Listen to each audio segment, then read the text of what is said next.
डुमरी बुरु चेतन रे नोकोय दुमंगरु तना को सुनुताना नोकोय दुमंगरु तना को सुनुताना डुमरी बुरु लातर रे चिमय बेगुल साड़ी तना को सामिला कादा चिमय बेगुल साड़ी तना को सामिला कादा डुमरी बुरु चेतन रे बिरसा दुमंगरु तना को सुनुताना बिरसा दुमंगरु तना को सुनुताना डुमरी बुरु लातर रे सयोग बेगुल साड़ी तना को सामिला कादा सयोग बेगुल साड़ी तना को सामिला कादा जोनो मदिसुम लागिन की बिरसा दुमंगरु तना को सुनुताना बिरसा दुमंगरु तना को सुनुताना अबुली जलाओ लागिन की सयोग बेगुल साड़ी तना को सामिला कादा सयोग बेगुल साड़ी तना को सामिला कादा। ये मुंडारी का गीत है। इस गीत में क्या कहा जा रहा है? इस गीत में कहा जा रहा है वो जो डुम्बारी पहाड़ है जो बिरसा मुंडा और उनके अनुयायियों का केंद्र होता था, उनका एक तरह से संगठन का केंद्र था जंगल पहाड़ों के बीच में। कहा जा रहा है कि डुम्बारी पहाड़ के ऊपर कौन मांदन बजा रहा है और लोग नाच रहे हैं, और डुम्बारी पहाड़ के नीचे कौन बिगुल बजा रहा है और ऊपर लोग ताक रहे हैं।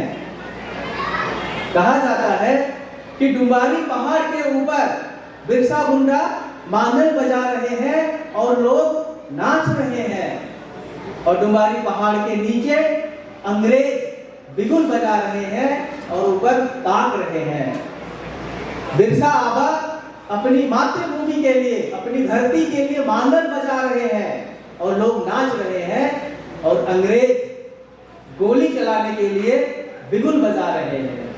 ये गीत है मुंडारी का। ये बिरसा मुंडा के ऐसे हजारों गीत है मुंडारी साहित्य में, हजारों कथाएं हैं।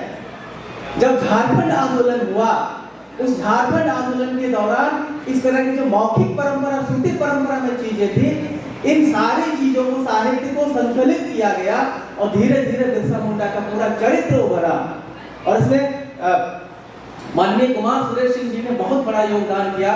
उन्होंने उन सभी गीतों का, मुंडारी गीतों का संकलन किया, हिंदी में अनुवाद किया, अंग्रेजी में, और उन्होंने पूरी किताब लिखी और बिरसा मुंडा का चरित्र निर्मित हुआ। कुमार सुरेश सिंह कहते हैं, जो कि वह IAS अधिकारी थे, उन्होंने देखा कि आदिवासी जो गीत गाते हैं उसमें एक नायक का चरित्र है।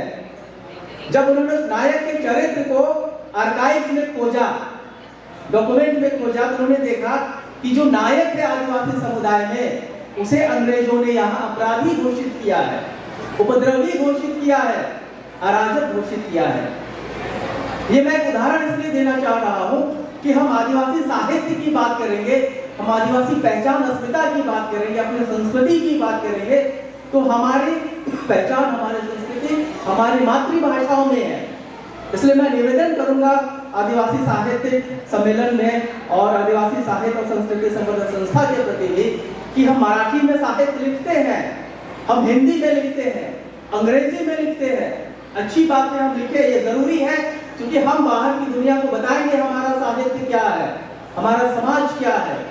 लेकिन हम अपनी मातृभाषाओं को नहीं छोड़ेंगे, हमारी मातृभाषा जीवित रहेगी, हम जीवित रहेंगे, और इन्हीं मातृभाषा और संस्कृतियों के आधार पर संविधान ने हमें अपना प्रावधान दिया है।